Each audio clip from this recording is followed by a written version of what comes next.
I've been working against the death penalty probably since I was 13 on the high school debate team. And 13 states have abolished it. We did abolish it once, and then we got it back in 1976. And Texas, yesterday, executed their 500th person since 1976 when we got the death penalty back.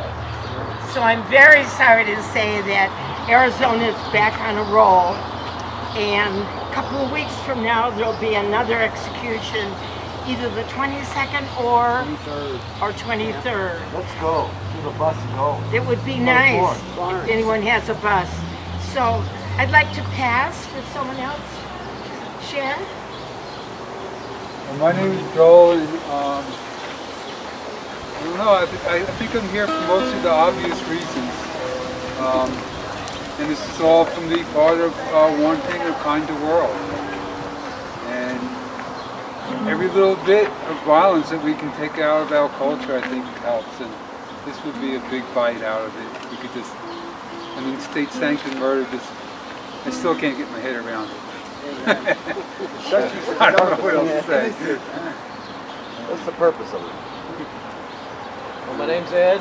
I guess similar to Joel, I think fundamentally in a spiritual kind of way, it kind of doesn't serve our spiritual purpose to be hurting other people intentionally or ending other people's purposes on this earth, what they came out for.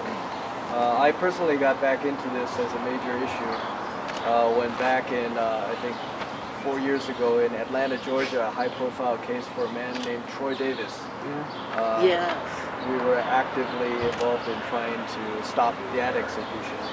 But when it became obvious that it wasn't going to be stopped, I was actually quite surprised and amazed to have been able to meet the family on the other side.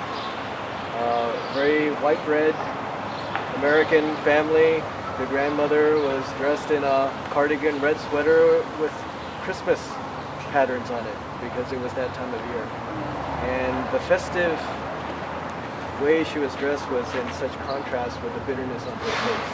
And it pained me. It pained me to see that on that side of the family, and also to have met Troy Davis' sister, who was battling cancer at that time, and who spoke so eloquently about trying to save her brother and the injustice of the trial that happened and the conviction and his upcoming execution. So I'm happy to be here in Bisbee, a small town, but with meaningful people who care about this issue as I do. Thank you.